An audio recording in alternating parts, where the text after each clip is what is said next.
And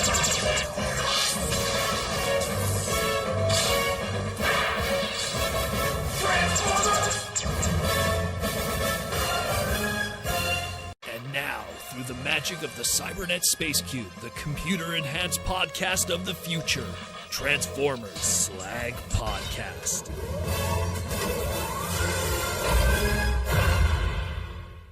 What up, everybody? How we all doing this Friday evening? It's a Transformers Slag Podcast Friday night evening. Saturday night evening? It's going to sound so weird. Friday night evening, main event, live stream. I'm your host, Protoman. I'm the face that runs this place. I'm the voice you hear Monday to Friday. You're not going to be hearing me on Saturday. So what's going on? Why are we doing the live stream on Friday night? This weekend here in Montreal is the convention that I run, High Score Con. I'm going to be super busy over the weekend. I don't feel confident that I will get home in time on Saturday night to do the live stream. So instead of disappointing people, better to just do it tonight. And I also am doing it an hour earlier than normal too. And yeah, so I talked with Aaron Archer. Tomorrow on Saturday night, Aaron will be doing his live stream on the Toy Armada. So we're swapping. Usually Aaron does Friday night and I do Saturday night. We're going to be swapping just for this week. So if you're bored on Saturday night, go check out the Toy Armada. Aaron will be there talking his robots and his toy industry stuff and everything. So you'll still be entertained. It won't be me, but it'll be Aaron, which is just as entertaining. How we all doing? Let's see who's in the chat. Just want to make sure I don't miss nobody. Ashnud, how you doing? Patrick Brown, James, Mikey and Louie, what's up? Jason, Bigham is here. Cringe McCringle, not working, I guess. T-Formers 2000. Mateus, what's up? T-Formers 2002. Fawnheart. I'm not missing anybody. Joey. Got a lot of people piling in. Rashid is coming in now. Everyone's piling in now. I know it's a little unexpected for people. I know some people are going like, what the hell? Like, usually it's not on a Friday night, especially at 7 on top of that. It's Friday at 7 instead of Saturday at 8. I know I threw people off. I did a little post on the socials and the whatever YouTube has their post section for the community. I don't know if everyone saw it. So yeah, it is what it is. So we'll get into the news today. We got a few things to talk about. Some updates to some news that we covered this week. So we got some good stuff. And then we'll just take questions from the fans and then we'll just chill for the rest of the evening. And then the moment I'm done, I got to get back to planning for my own convention. It's going to be a busy one. But luckily for me, after this show, I am free until like July. So at least that's good. Then it's all just press tours for the comic book stuff, which I'll get into in a moment too. But yeah, so let's get into it. Let's do all of this. So first we're going to, of course, cover the Flame Toys Farai model Black RC, or Doxy, as I like to call her Japanese name. And so this is popping off now. Pre-orders have dropped as of a couple days ago. Flame Toys has also announced that they're going to be doing a reissue of the G1 RC because that one sold out very quickly, and they finally got around to making a second production of it. So if you are interested in this one or the original G1 colors, the pre-orders for them are up right now across all the different Transformer partner retailers. So, just check those stores. You'll probably find the pre-orders for them. Translation of yen comes to about $61, give or take a couple bucks, which is standard. I mean, if you messed with their Windblade or any of their model kits, they're amazing. I built the Prime, I built the Starscream, I built the Windblade, I built the I'm trying to remember something. The Bumblebee, the Devastator. They're amazing. They're really, really good. So it's pretty crazy. It's pretty crazy how well they've been doing for them. And I'm glad that they're finding success, and I'm glad that people who are in the model kit scene are getting to now build model kits of Transformers instead of just Gundam and Macross and Evangelion and all that stuff. So very cool. Check that out. Pre-orders up right now and plan to ship out August of 2025. Again, same thing with the G1 one. I think the G1 one comes out later though, because that was a later planned one. So check that. Then, of course, Transformer Thursday came and went, and the Target 2-pack of their Transformer Target Thursday, which was the Transformers Devastation 2-pack of the Elite Seeker and the Decepticon Ground Trooper. I was told that the Target website link itself has sold out, as well as some of the partner websites. I was asked by actually Symbiot Studios if they knew any alternatives. There is one, uh, Ages 3 and Up, which is a Canadian-based Transformer retailer. They have it up for pre-order, and I guess, I mean, it's more expensive, but it's in Canadian dollars. So when you consider how strong the American dollar is right now, it's probably the same price, if not cheaper. So if you're looking for an alternative and you haven't picked this up yet, or you want to army build it more, maybe check Ages 3 and Up. I'm not sponsored by them. I'm just trying to give people options in order to pick this up, because I am aware that it did sell out rather quickly. Apparently, people bought multiple of these, which is sure. I know it's an army builder, but it's not something I imagine people would want to own multiple of. But okay, so pretty wild, pretty wild. But yeah, I don't know why Mikey Louie it's $49.99 on Hasbro Pulse. Maybe they got a deal. I don't know. I do not know. I don't know the story with that. It is what it is in terms of pricing. But at the end of the day, I feel that, all of these Target exclusive items that we've ever had in the past, they always end up showing up at Target proper in retail afterwards, and then they just sit on the shelves and then they go on clearance. It's the name of the game. So I would not be too worried about this. Don't go out and pay a scalper or something. I just feel sooner or later this is going to be on shelves. And let's be honest, these aren't exactly like top tier, amazing, gotta get them characters. I mean, if a Bumblebee Origins goes on clearance, if a Jazz Origin goes on clearance, if stuff like Red Cog goes on clearance, and all of these others, and those 4-packs of the Buzzworthy Bumblebee 4-packs, really, is this not going to go on clearance too, unless they made much less numbers of them? But I imagine these are probably going to come in cases of 2 or 3, and they're going to get multiple of them because they're already invested in on it, because it's a store exclusive through their partner program and the capsules. So long story short, don't get FOMO. Don't worry about it. An opportunity will present itself for this if you didn't pick this up and you were interested. So go for it. Go for it. Speaking of stuff that if you have FOMO, it's kind of too late now, but it officially has ended. The Haslab backing for the Transformers Victory Leo Kaiser Breastmaster Team Force is done. The original numbers were kind of skewed. I mean, there's all kinds of stories I was reading online, because originally it was at like 34,000.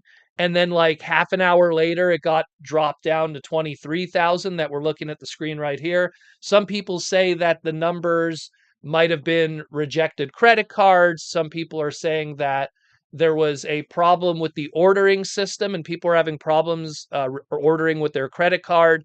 And every time they attempted to order, it counted as one extra backer. And so those numbers were all inflated. And then when they finally checked the actual charging, that's the final number that we have here today.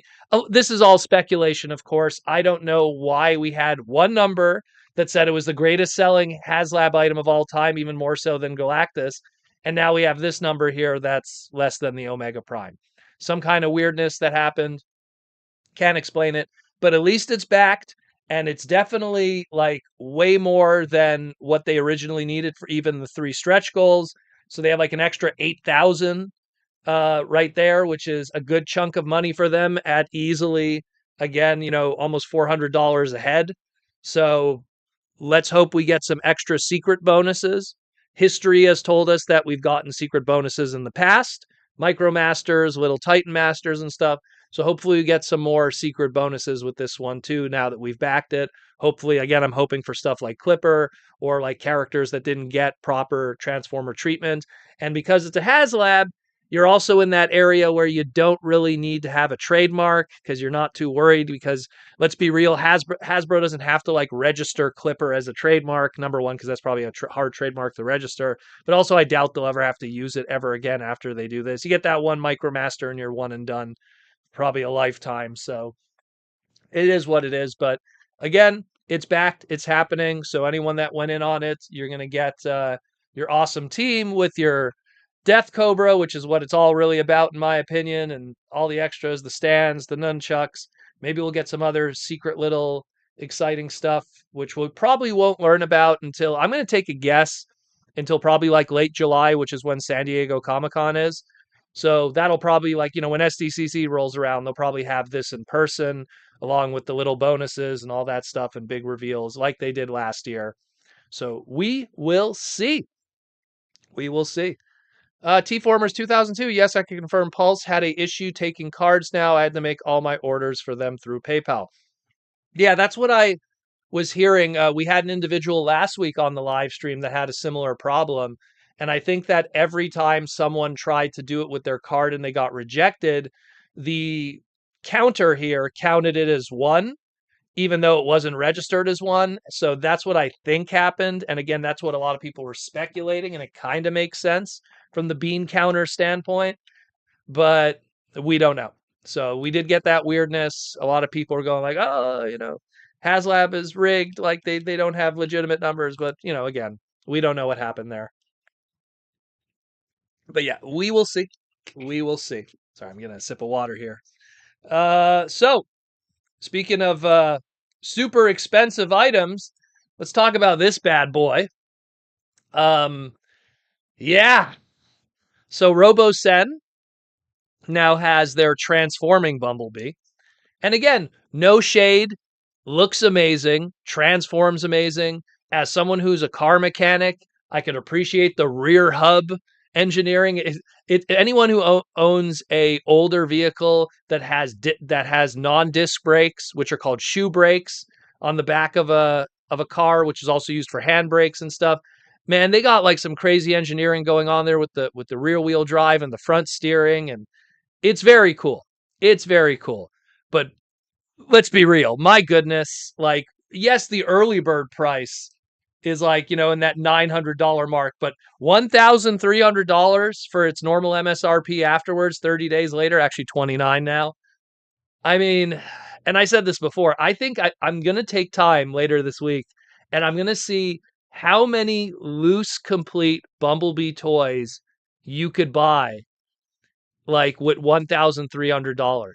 I just for fun in the individual segment saw that like if you did every vintage B figure up until just before classics, you only need 130 bucks. Like you could get a loose G1 B84, his decoy, his 100% complete Pretender shell, his Action Master, his G2 Chrome toy, his GoBot, and you're at like 130 bucks.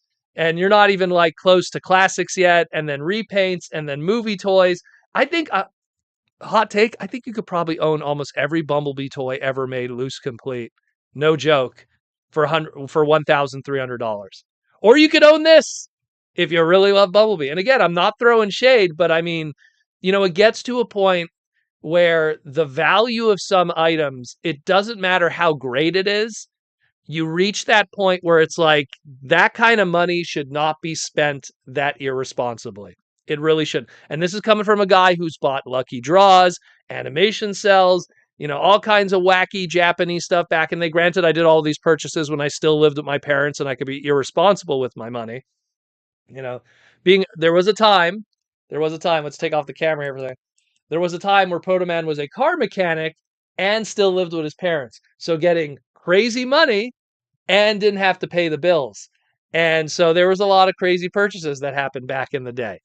That those days don't exist anymore. Now it's mortgages and paying electric bills and all that stuff, but back then different story. And it's just something I look at stuff like this and I go, my goodness, if you got $1,300, man, put that into an S&P 500 investment. This thing, I'm telling you, like, I just get this vibe that a lot of these Robosen items, like 10 years from now, are just not going to be desirable things.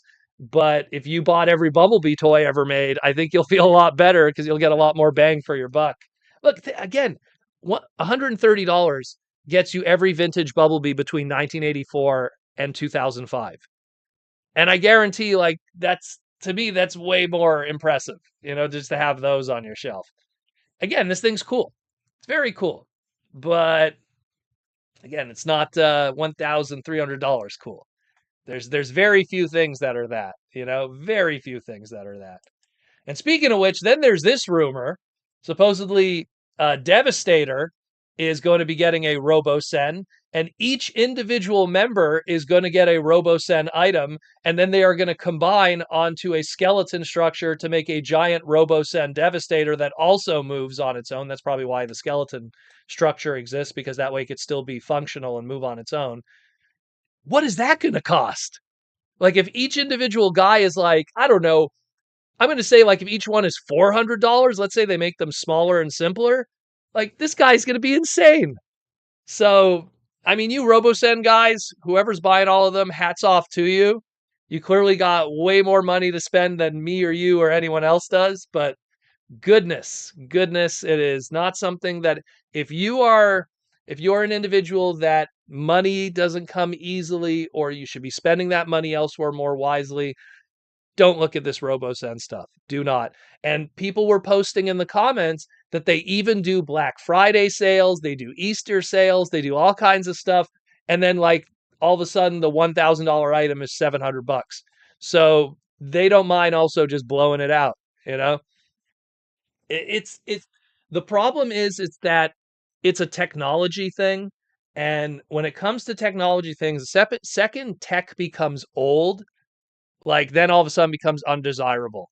And I just, like, again, if I was an investment guy on the Transformer side, which we talk about it a lot here, I would be more comfortable spending $1,000 on masterpiece figures than spending $1,000 on one Robosen, where in 15 years those masterpieces are going to hold their value, if not increase in value.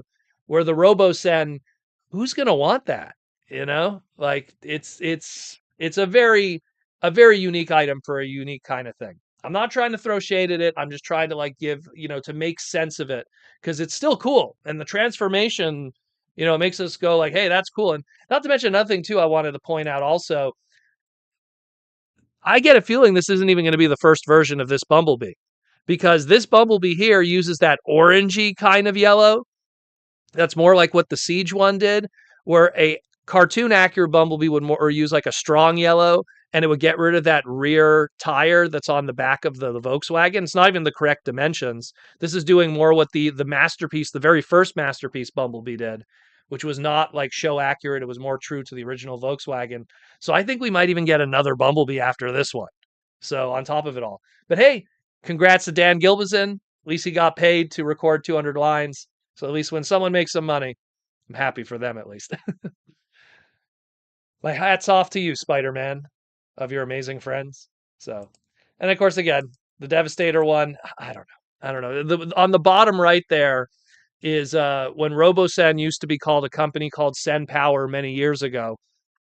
They showed a scrapper version of their auto transforming robots, and that thing was huge. So if that thing is even a fraction of what oh boy, of what this is going to be, I don't know. It's going to be pretty amazing, but also pretty amazingly expensive. So we will see. We will see. Let's talk about Wild King. So past Tuesday, 9 p.m. Eastern Standard Time in the West, or Wednesday, 11 a.m. in Japan on the Takara Tomy YouTube channel. The very first two episodes of the 4-minute segmentations of Transformers Wild King has aired. I like what I see thus far. I accept it for what it is, which is it's really just small little segmentations. Again, if you look at what the Takara Tomy YouTube channel has done in the past with a lot of their other stuff, be it their job labor stuff or their Tomika stuff and everything, they usually do those 4 to 5 minute little segments that if you put them all together, they make a pretty coherent, like, half-hour episode OVA kind of thing. And I think that's what they did there. They carefully segmented a half-hour episode cartoon into little 4-minute segments and make sure that each of those 4-minute segments at least feature some of the product. That way you have the perfect advertising for it and makes you excited about it. I like it. Again, I love the way Japan does Transformers, and I've always loved the way Japan does Transformers. And it's nice to see some of that again. We got the reveal through episode 2 of the Fifth Element, not the Bruce Willis movie, but the Fifth Element of the planet Elematros and the elemental energies.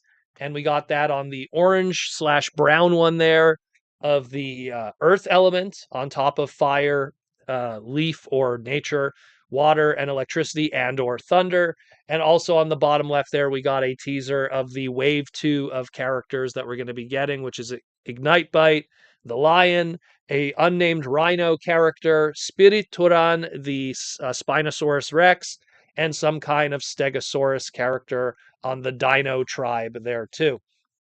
So we're going to be getting a bunch of those. And on the bottom right there, you have a little preview of Ignite Bite and the Spinosaurus there, so you can get kind of an idea of what those are going to look like. Those are planned to come out in May at some point, so we'll probably get reveals for those. And also on the bottom right on the real bottom there, the manga chapter of Wild King has also come out in Japan. If you're part of my Patreon and on our Discord, I already posted all the pages of the first chapter of the manga, where we kind of have a combination of G1 Convoy and G1 Megatron with Wild King and their adventures and stuff. So that's also available on the Patreon and everything. I'll probably share it later on, but yeah, so check that out too. If you are part of the Patreon, go check out the Discord. It's on there right now in the lore section. So very cool stuff. Again, I dig what Wild King's doing, and I'm pretty excited to pick up all this stuff. Here's a funny thing too. You could pick up both Energy Masters, Optimus and Megatron, and the current 4 Energy Beasts for under $130. I think it's like 120 or 110. So you could own the whole line for like 110 bucks, or you could buy Bumblebee. But I mean, I dig these. I think I'm going to probably do that. I'm going to try to track these guys down and pick them up when the time comes. Pre-orders are open right now on Japanese retailers. So if you have like a specific Japanese retailer that you go to, all the pre-orders are available right now for Wild King product. There is no pre-orders yet through Hasbro Pulse. So I would not be surprised if they get it. If they do get it, I'll be honest, they'll probably be the cheapest price in the game, because Hasbro historically, whenever they get like a masterpiece or a Japanese product, they seem to have the cheapest price out of all the different options that we have online, be it the Japanese retailers or the partner retailers. But there's no promise that Hasbro will bring these over when they probably also want to really pump up Cyber World. So we will see, but I do suggest look at some Japanese retailers that you probably buy your Gundams or anime figures or your masterpieces, and you'll probably get an opportunity to pick this up all pretty cheaply too. So check that out. Check it out. Then we got, speaking of Japanese stuff, this was revealed also. If you missed out on the Menasor box set for Legacy, Japan is going to be doing their own version of it that actually is coming out tomorrow in Japan. And it's going to be just doing a homage to the original box art, but how Super Fight Lifeform Transformers did it back in the day in 1985. So if you missed out on the toy version of the Legacy Menasor and you don't really care about the Western box, you could probably pick up this Japanese version here. Instead, it has the exact same product on the inside. It's just now available for the Japanese market as opposed to before, when it was on the Pulse website, only available for the Western market. I don't know the price on this one, but again, just a slight warning, and I don't want to worry people. Japan usually pays a little more for their Transformers, so it might be a little more expensive than what Hasbro Pulse had. But again, it's an option if you missed out and you don't want to buy through a scalper or something. So check that out too. Again, available tomorrow, actually probably today now, but tomorrow, 100% through different Japanese retailers and stuff like that, and Takara Tomy Mall. So very, very cool. And then we got our masterpiece that was finally revealed to us. So this is MPG 17 Optimus Prime Style Gen. So a few things I want to point out here. There's quite a few things I want to point out here. Number one, the fact that they call it Optimus Prime instead of Convoy. That's a very interesting thing. Historically, up to this point, with a lot of the Japanese product that isn't new Japanese product, they will call their Optimus Prime characters Convoy. This one here is actually referred to as Optimus Prime. And then it says style gen, style generation. We'll explain what's going on with that. It's going to be, when you do exchange, about $145 to $150, which is pretty good. But then again, it's probably not going to come with a trailer, so that saves you a lot of that value. And it's going to come with a bunch of accessories, which I'll explain why. It has a very unique stylized. It's pretty much so style gen. What it is they're taking all the different versions of G1 Optimus Prime, G1 Convoy throughout the years, and kind of doing this mismatch of all kinds of stuff. It's got like a little bit of Studio Ox, it's got a little bit of Diaclone, it's got a little bit of animation, it's got a little bit of this and that, but it really falls into the weapons that are included with it and the homages that come with that. So you have like the axe and shield weapon that kind of homage the Siege Optimus Prime. You have a shoulder cannon, which was part of the Diaclone concept art, along with, if you look at the Diaclone version, the way that those antennas were back in the day for the Diaclone concept art, it kind of throws back to that. He has two like axe weapons that are very similar to the Revenge of the Fallen Battle Blades Optimus Prime. So you got like all these different versions of convoys and Optimuses here, kind of all like merged into one, giving all of these kind of different homages and designs and concepts. And on top of it all, according to Takara Tomy, will also have a much more simpler transformation. So it's not something that's involving like 27,000 steps to transform your convoy here. Which, I mean, in all honesty, since the Studio Series 86 one, I think they pretty much perfected that transformation for a much more affordable and less pricey, I guess, price point, for lack of better words. And yeah, comes with a matrix of leadership too, which is barely able to see in the top left there. But I mean, I dig it. And they say that it's going to be the same size as MP10 and MP44 that came before it. So it's going to stay in scale with your previously existing Masterpiece product. It's not going to be super tall or super short. So very interesting. Very interesting. I'm intrigued by it. I'm not sold on it yet. I'm very big on the Masterpiece line, but I'm not sold on this yet. I think I want to see more. I am interested in what they're trying to do here, though, this style gen thing, because according to the press release, this they say here it's a new generation of masterpieces, which tells me, are we going to see style gen of other characters? Are they going to revisit Soundwave or Starscream or Hot Rod or any of those other characters and do style gen? Are we going to get like a Studio Ox styled RC or something? I'm very curious where they're going to go with that. If this is now like another option, it's probably them going, hey, we've done so many masterpieces, but we want to revisit some of those classic characters. How can we revisit them again, but still do something different? Well, I guess that's what this style gen version will be. So pre-orders start April 4th, Japan time, 2025. So stay tuned for that if you are interested. I'm waiting for more images and stuff to see, but I am intrigued. I am very intrigued by what they're doing here, especially with the homages and stuff. Like I did, like the Diaclone one is wild.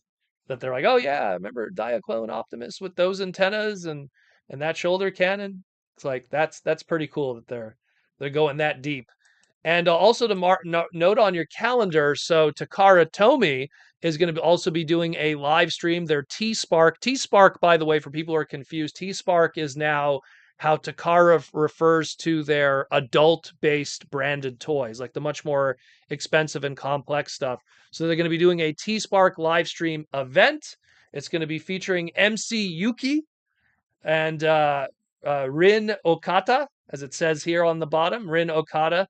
And they're going to be hosting the event also on the pre-order day of April 4th at 8 o'clock in the evening, Japan time. And yeah, so we're going to probably get some more reveals, maybe some updates, some explanation about that new Optimus Prime convoy, and much, much more. Very, very cool. So I hope to check that out also too.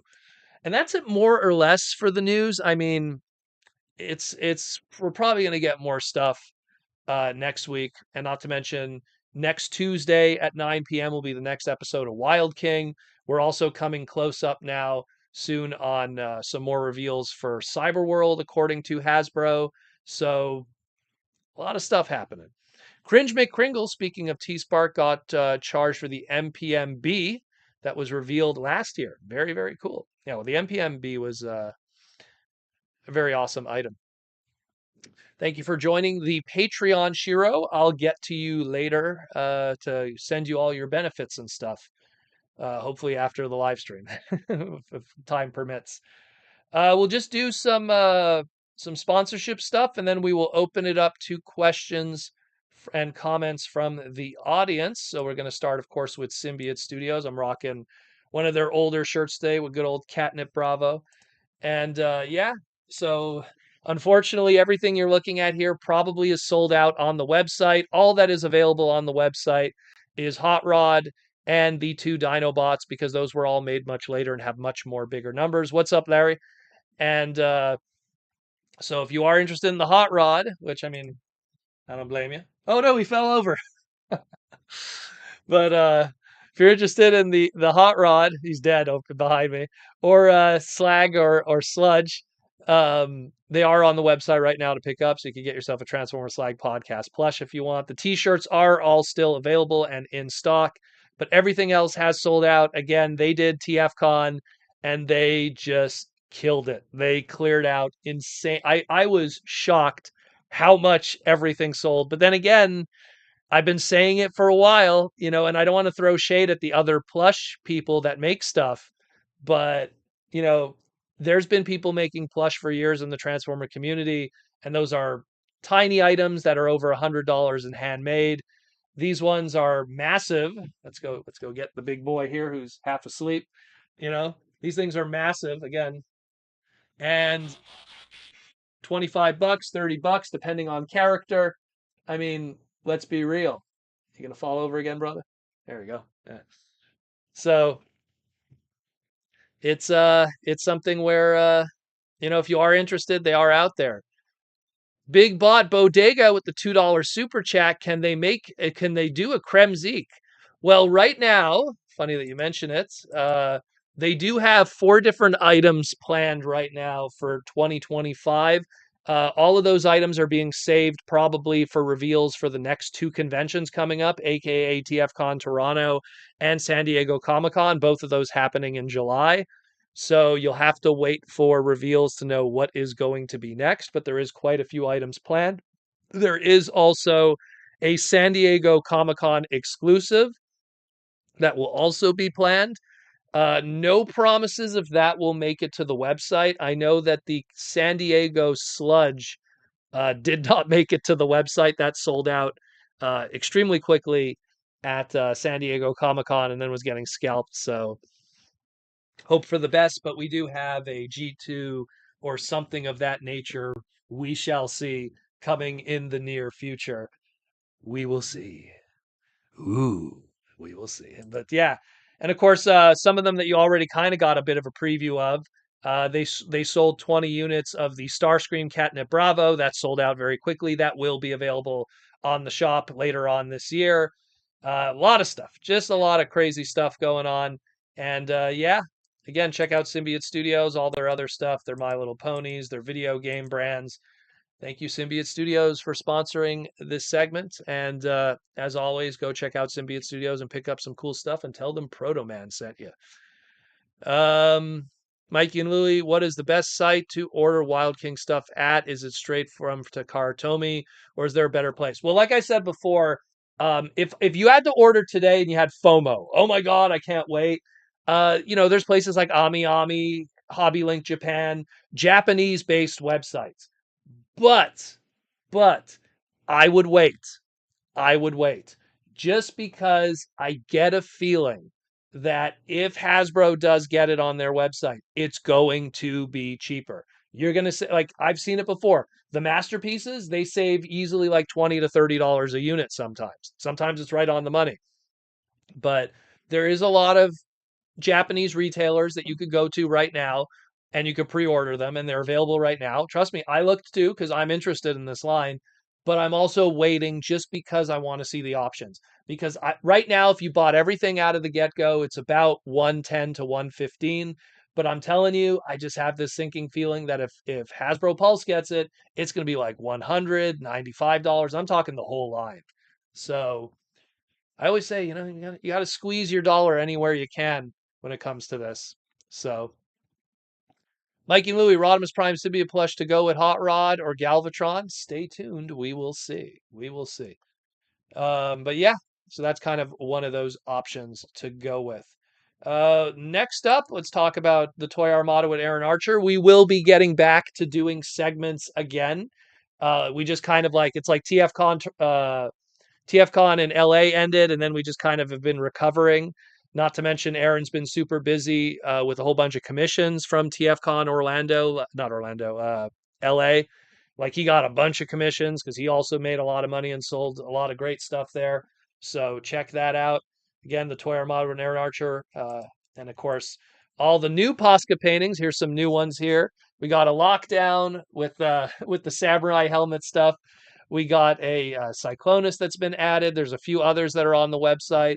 Some have sold since then from last week. So again, if you are interested, go check out archermonster.com/shop. Someone's trying to call the house right now. This is what happens when we try to do stuff on a Friday. But it is what it is. Let me just send out a message to a friend. I tell people I'm busy. Word of advice, people. We will return your call. Anyways, word of advice, don't have friends. They get in the way of things. But yeah, Symbiot Studios. Check it out, yo. And Aaron Archer, Toy Armada. Again, archermonster.com/shop. Pick up his stuff. Volume 2 is sold out of his book. Volume 1 is sold out. Only Volume 3 is available of his art book. So pick that one up while you can. I have a house phone and a home phone. It's kind of how it is. You got to have a house phone when you have a home security system, unfortunately. It's a whole other story. When you own what I own, you got to have a security system.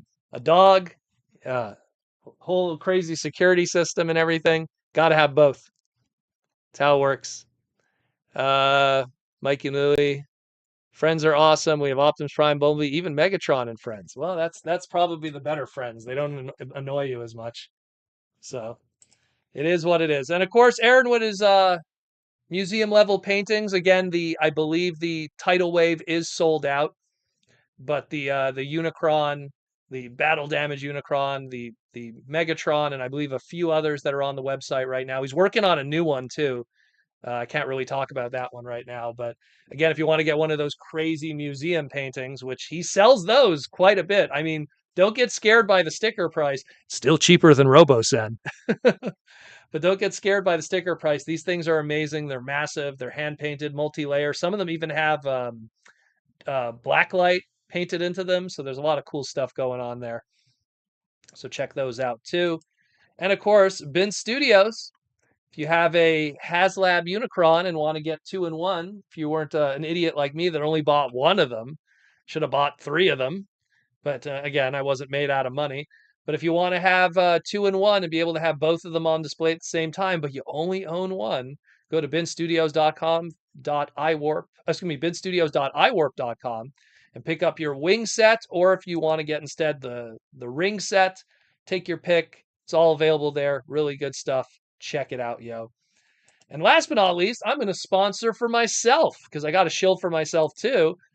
If you are interested, go to your local comic book shop and ask for them today to pre-order Mega Man X Timelines issue number 1 from Udon Entertainment or Udon Comics and Capcom. You're going to have like 5 different covers to pick from. The one that represents the art on the inside, if you want to just pick one cover, is the top left one, cover A, that's done by Edwin. But there's a lot of other really cool covers too.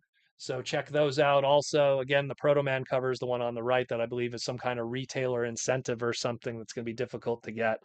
But yeah, if you are interested, I am the writer on this book. It's going to be debuting in June. And yeah, so go to your local comic book shop and ask for Mega Man X Timelines, issue number 1, written by Daniel Protoman Arsenault, and art by Edwin Huang, and colors by the legendary Transformer artist and colorist Joshua Perez, who did tons of great stuff in the past, starting with, let's see, Megatron Origins, the Drift miniseries, the entire Robots in Disguise ongoing series when they did the break off for More to Meets the Eye and everything, just to name a few. A lot of Energon comics during the Dreamwave days. I could go on and on and on. So Josh is also part of it too. Fantastic stuff. Check it out, yo. Pick up the blank cover one. Find Edwin, find me, find Josh. We'll sketch some art on it for you even. Really good stuff here. And again, check it out. Something that we've been working on for quite a while now, and it's finally happening. The official Mega Man X ongoing series is in the works. And that's it more or less for the news, for the sponsors. We'll take some questions from the audience, some super chats, some YouTube member questions, and this and that. And I'm getting text messages. Yep, never ends. People are messaging me going, "It's not 8 o'clock yet." It is what it is.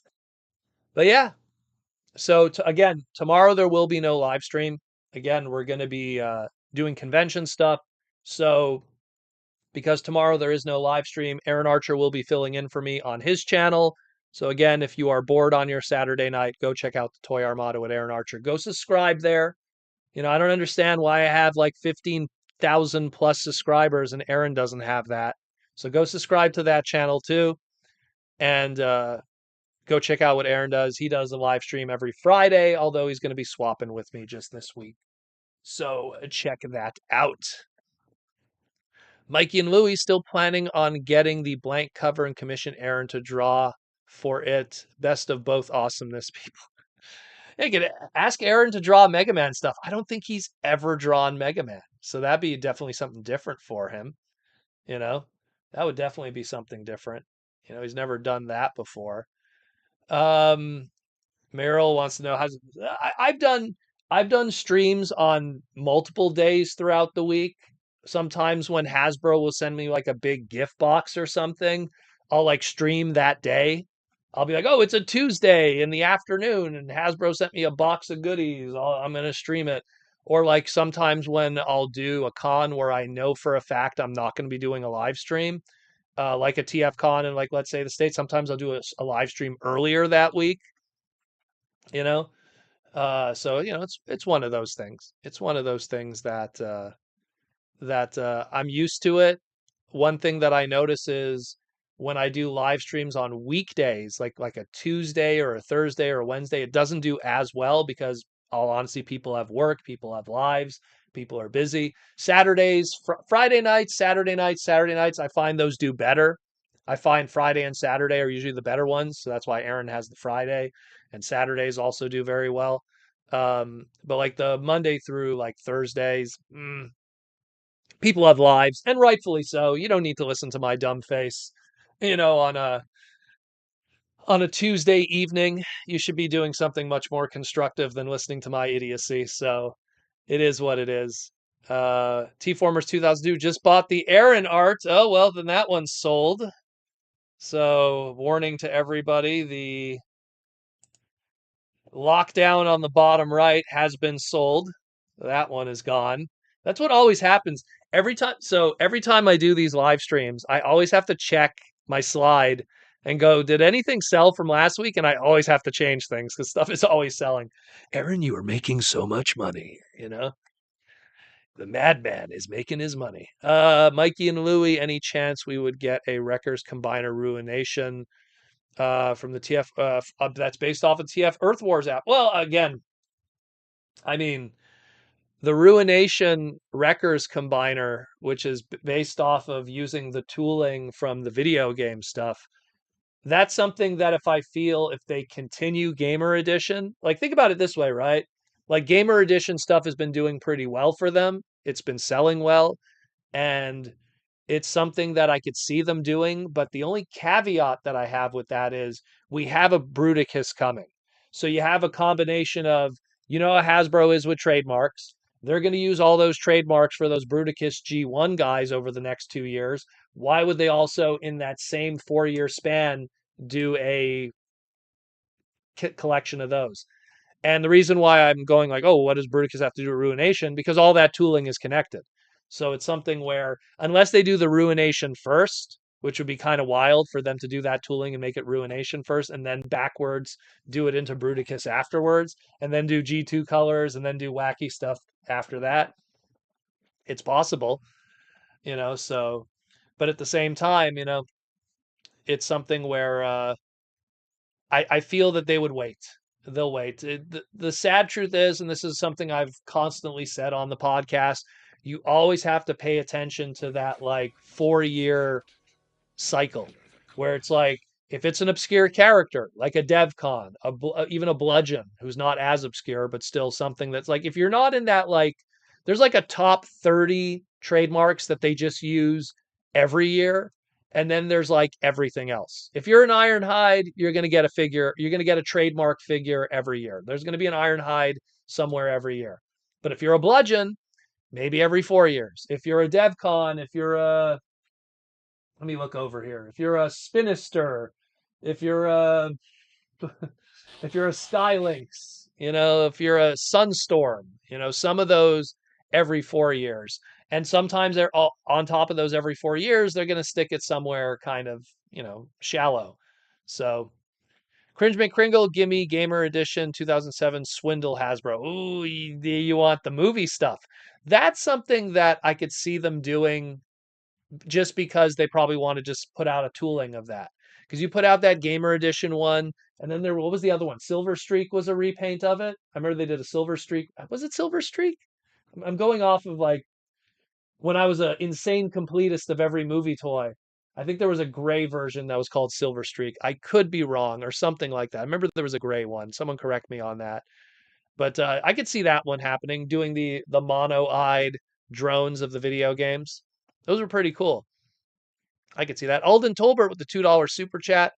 Protoform X needs a mega comeback, so Slag and bad. Well, again, that's a good example of using a Rampage trademark, where after you do a Predaking and then you kind of cover all those trademarks related to it, the dive bombs and everything, then you could then go into like, hey, we could then do a Rampage again. We don't have to do a Predaking thing. We could just do a Rampage again, and it could be the Beast Wars character. And then you have to get a depth charge to go with it. Like, there has to be just as equally a big, crazy, fish face, you know. So I would love a depth charge. I love the character of depth charge. He's always been awesome. His toy is awesome. Even his original Beast Wars toy is amazing with the little disc launcher gimmick. Absolutely love that. That figure was a Christmas present, brand new back in the day. Some little Proto Man lore here. And there's probably somewhere my mom probably has a video recording, the old video recording cameras. She probably has a video recording of me opening it on Christmas in like 1999, I want to say. So love it. Love it, love it, love it. Camshaft. It was Camshaft. It was Silver Car. Close enough. Camshaft was the Omnibot. There you go. Thank you, Cringe. You would know. You would know more than anybody. Yeah, season 2 Beast Wars stuff, season 2 and season 3. I get a feeling. A part of me feels they want to just get all that season 1 stuff out of the way, and then they're going to dive into Transmetals, because of that whole third mode element, that just opens up a can of worms of repaints and retools if there is cleverness that could be done with those. So I think they just want to get all that done, and then they're going to move right into it, if anything. T-Formers 2002, if we get a Ruination Combiner, we need to finally add the poor Rotostorm. Well, again, it's something where I feel like it'll happen, but the fact that we know that Bruticus is coming from a trademark standpoint, not from a mold standpoint, because obviously it's different tooling and design. One is video game, one is G1. But it's just because that's coming in the next 48 months. They're not going to waste those trademark opportunities because they think years in advance. They go, okay, we're doing this bludgeon now, and then 4 years from now we're going to do that bludgeon because we're going to do a G2 Megatron, so we're going to do a yellow repaint, and we're going to call that bludgeon. Like they have like a long term mentality for all of that stuff.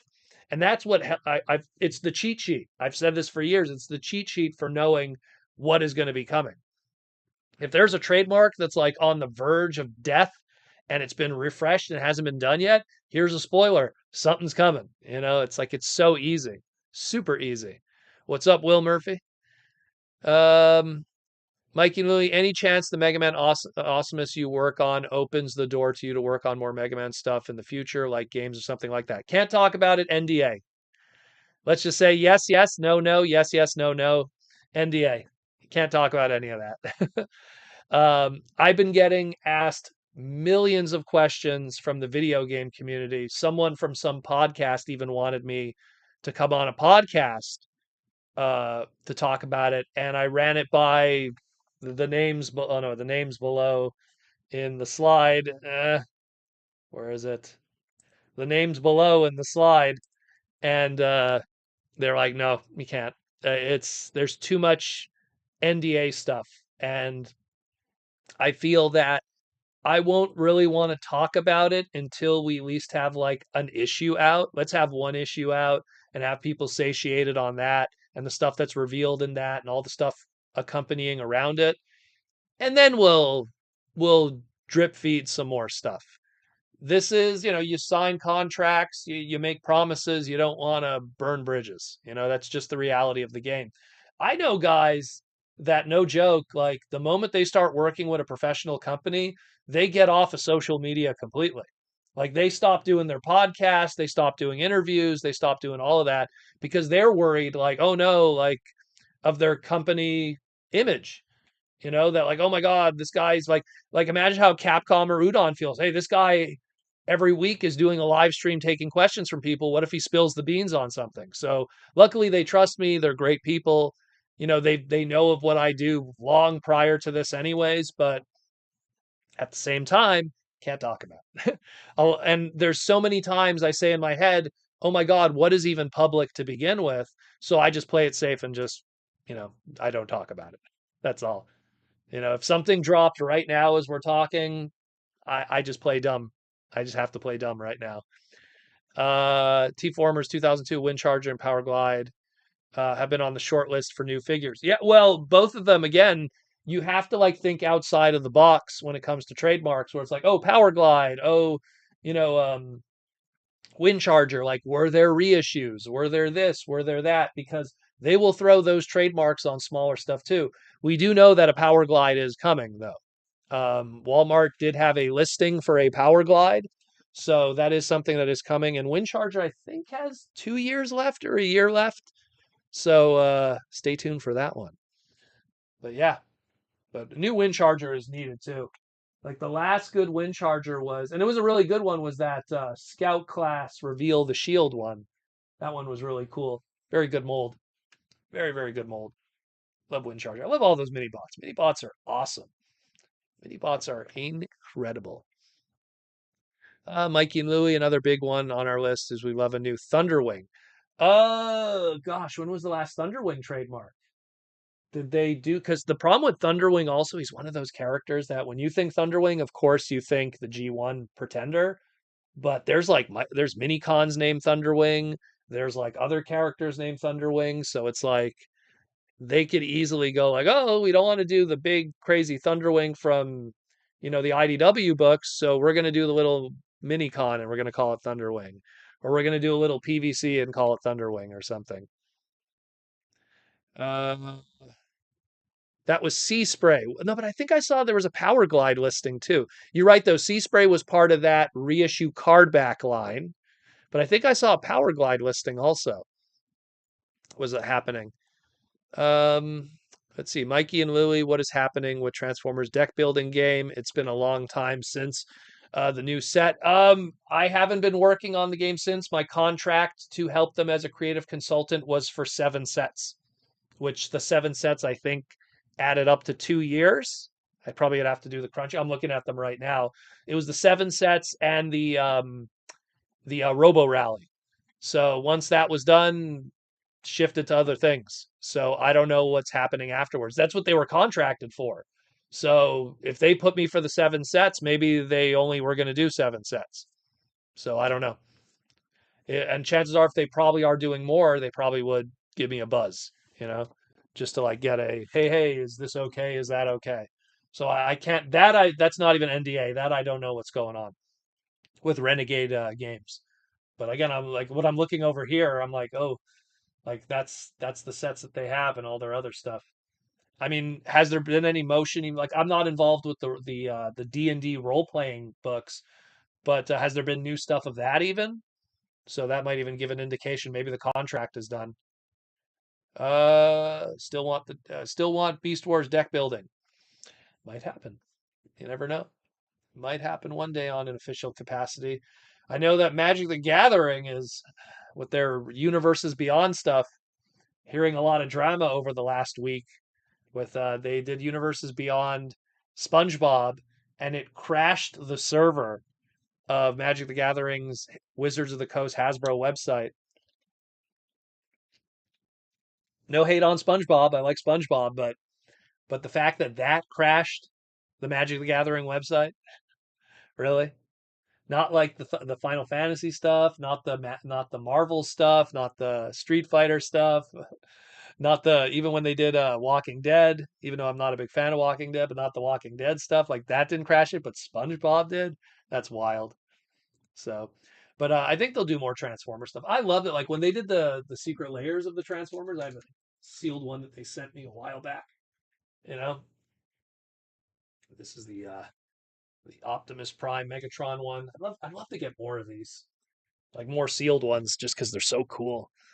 But you know, when they did those sold very well for them. So chances are they're going to do more. But the thing with TCGs is, especially with Wizards of the Coast, with Universes Beyond, they don't want to do like tons of them back to back. It's like, oh, here's some Transformers, then you wait 2 years. Oh, here's some Transformers, you know. And they own the brand, so it's not like unlike SpongeBob or Final Fantasy or some of the others, they don't own those IPs, so they have to license them out, or Spider-Man or Marvel, but they own Transformers, so they could do Transformer TCG Universes Beyond Magic until the end of time if they wanted to, and they don't got to pay nobody, you know. Mikey and Louie, how about a new Transformers animated show? We're getting a new show. Well, we have Cyber World that's coming in May, I think is the official web date, but those are going to be smaller segments. We have again Transformers Wild King right now. And yeah, after that, we will see. T-Formers 2000 Magic can't handle the power of the Goofy Goober. Well, I mean, it's funny because all those SpongeBob cards, a lot of them were meme related. So it's like there was a lot of wacky stuff. There was a Krabby Patty card and a whole bunch of stuff. I kind of I want to own maybe one or two of them, because they're kind of cool. But I mean, at the same time, it's like I could spend my money elsewhere. You know, Horned Owl for the Transformer RPG, the newest book, Techno-Organic Secrets, recently was released. Got my pre-order a few weeks ago. As of right now, I'm unaware of the future books are in the work. Okay, so there you go. Yeah, because I know that the contract was tied between the two, which I believe was, well, I knew with the card game, I knew that was 7 sets over 2 years. So I don't know I didn't work with the books at all. I have them. They sent me a bunch of the books, but and they're all sealed. I'm guilty of that. Like they even gave me this. This was the Beacon of Hope. Like it was this like this thingy here, the GM screen. I still have it sealed. They sent me a whole bunch of them. So even though I had nothing to do with any of those projects, but that was nice of them. But I've never been a big D&D guy. More of a tabletop. Like I'll play like a Hero Quest. I'll play like you know a anything like that, or Hero Clicks or something, but never been a big D&D guy in general. Um where are we at?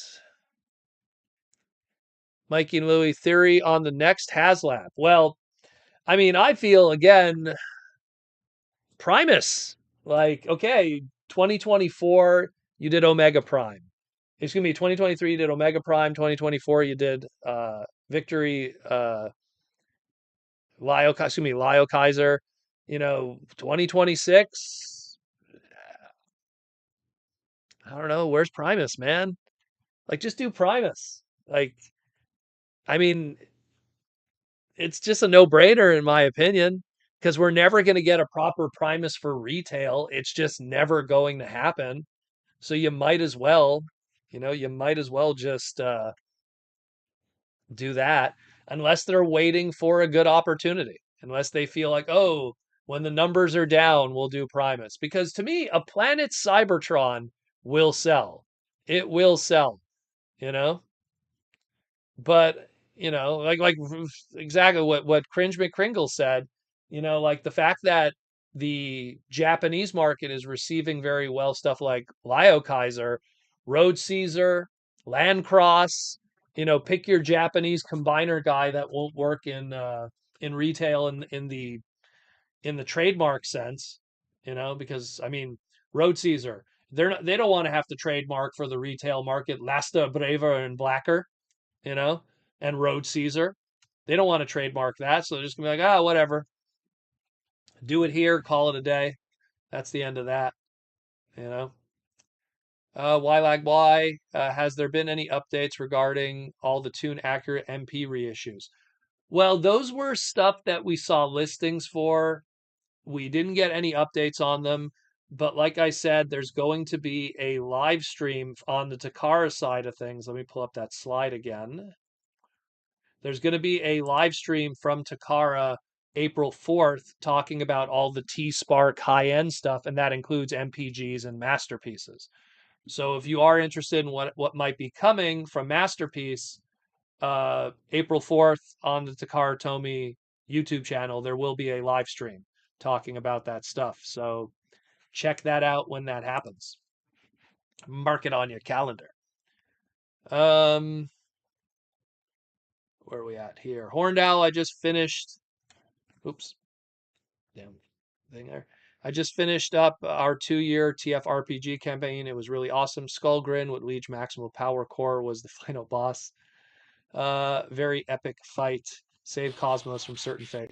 Hey man, if you enjoy that stuff, that's cool. Like me, when I was in college, I had a friend it was a friend that I would play tabletop stuff with, and I'd play Magic the Gathering for years, years and years and years. When I knew this guy in high school, and we were playing Magic the Gathering in like 1995, and literally I knew this guy for years and years and years. And then when we got to college and university, he like kept going in that direction, and he got really hardcore into D&D, and he tried to get me into it, and I was just like, not my thing.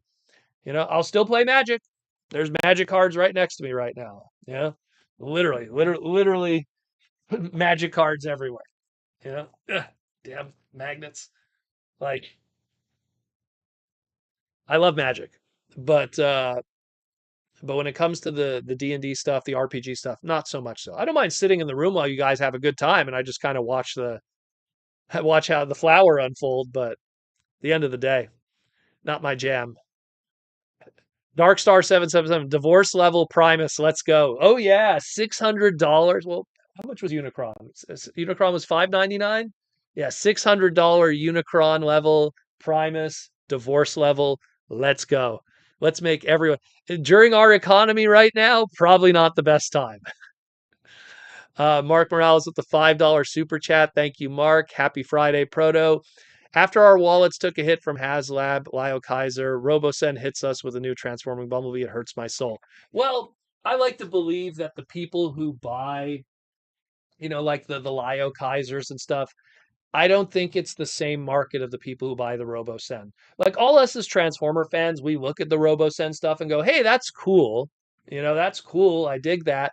But at the same time, I think like any Transformer fan given $1,300, and if you were put like in the dealer room of TFCon, and you're like, you get $1,300, you could buy this Robosen Bumblebee, or you could buy anything else in this room, everyone's going to use that other option. Everyone's going to go anywhere else and just buy a whole bunch of stuff. It's definitely a quantity over quality thing. But even in this case, like some of the quality of those individual items, I mean, look, the Bumblebee's great. Don't get me wrong. But you know what's also great? Owning like 400 figures for the price of $1,300. You know, owning like this, I just cracked them open just, a few days ago and I love them. Bomb Burst, the little core class.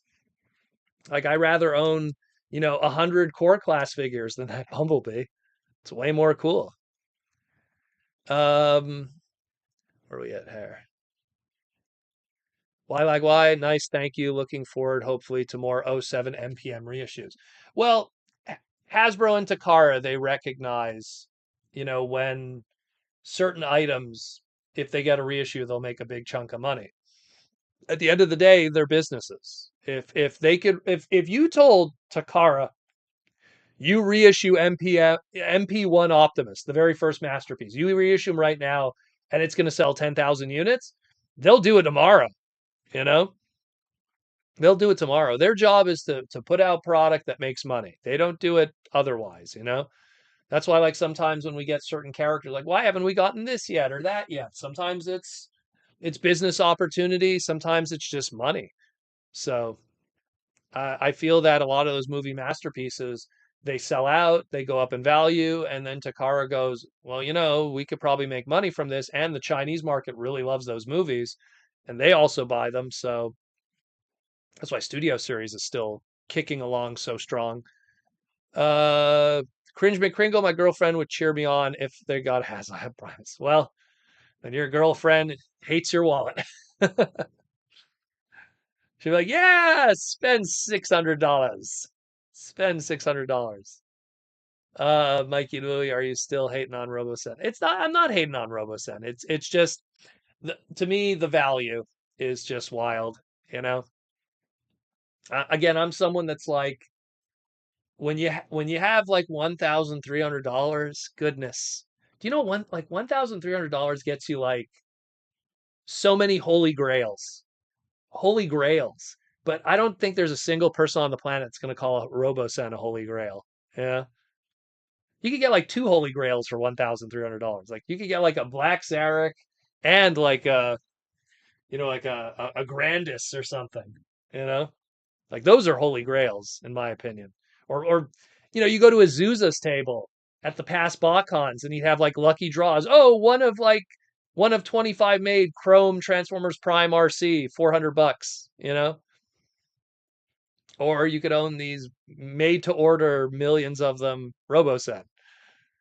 That is going to go down in value later.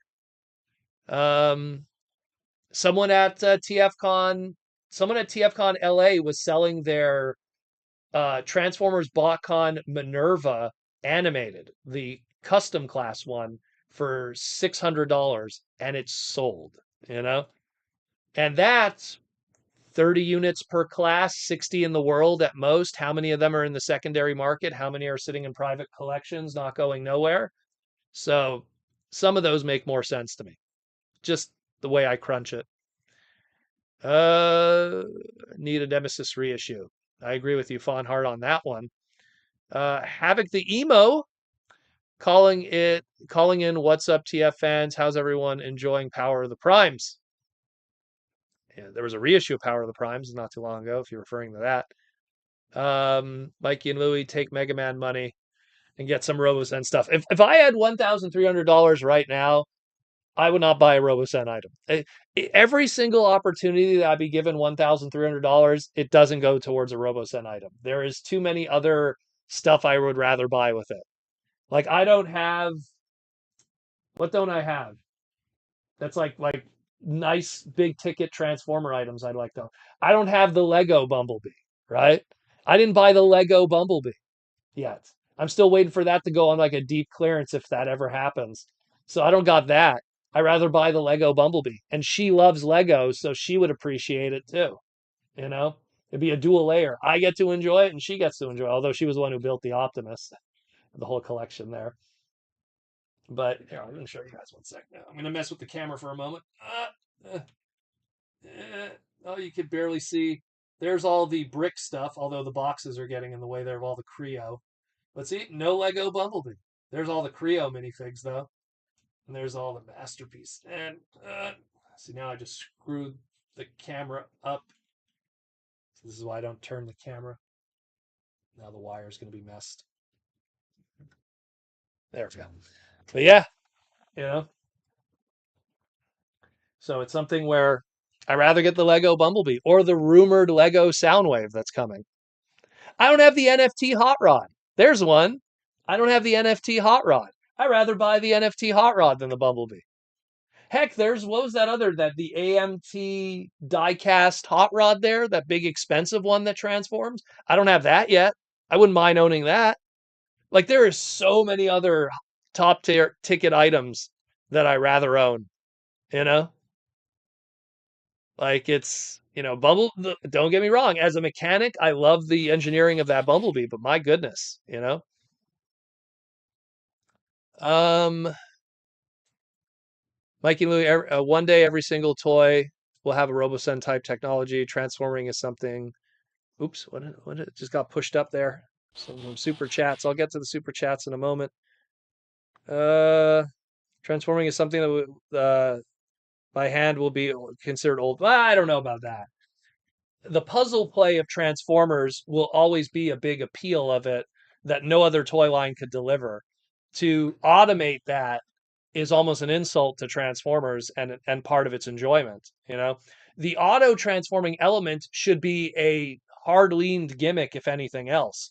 And I talked about this on the individual segment, but and the big concern that I have, and this is a big concern, is the evolution of its remote control. You know, you could buy an RC car and 10, 20, 30 years from now, that remote control will still signal with that RC car. The fact that they're compatible with iPhone devices, that if one day, what if those iPhone devices change, or what if those apps don't exist on app stores anymore? Then you got a $1,300, brick. So, and I know that from a fact because she bought some Playmobil Ghostbuster stuff, and it came with an that like apparently like you put the Ghostbuster ghost trap on your phone, and if you download an app, it does some like 3D effect. Guess what? The app doesn't exist anymore. So that's the end of that. Um, Mark Morales, the $2 super chat. So is Hasbro only focusing on the big seven? So yeah, Legendary Seven.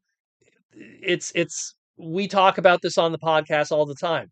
Licensors are given a package by Hasbro. This started during the John Warden era. Literally, whenever a company licenses Transformer stuff, they are literally given a package that says, here's our characters, here's the story, blah, blah, blah, and here's the 7 characters we always suggest you do to find success. And then you have what's called the Legendary 7. Optimus Prime, Bumblebee, Megatron, Starscream, Soundwave, Grimlock, Devastator. Those are the most commonly known by even the most casual of Transformer fans. Truck guy, tape cassette guy, Volkswagen guy, screechy voice plane guy, gun guy, um, dyno guy, and combiner guy. That's the 7. And guess what? Look what's happening. Optimus Prime's been done. Megatron's been done, although it's a tank, but we know why. Bumblebee's been done twice now. And now you have a Devastator that's going to be coming. There'll be a Soundwave at some point. His transformation is so easy that a Soundwave for sure will happen. They'll figure out a Starscream, you know, and yeah, it's all going to happen sooner or later. Uh, Darkstar777 with the $5 super chat. My MTG Commander deck is Transformers and Master Inventions theme. I made a joke about that when they first did that set, which is upstairs, unfortunately. I have it upstairs. But when they did that Grimlock set for HasCon, I said I wanted to do a Cadillacs and Dinosaurs set because Grimlock's a dinosaur commander. But man, like if I was gonna do a commander deck, I'd probably do something with like probably Jetfire because he's blue, or maybe have fun with the Shattered Glass Cyclonus because that's kind of a hot rod colored one. I don't know. I never did a commander with any of the Transformer ones. Not big. I play Commander very casually. I Old school has always been my format of Magic the Gathering, and sealed. Sealed pre-release, that always evens the playing field.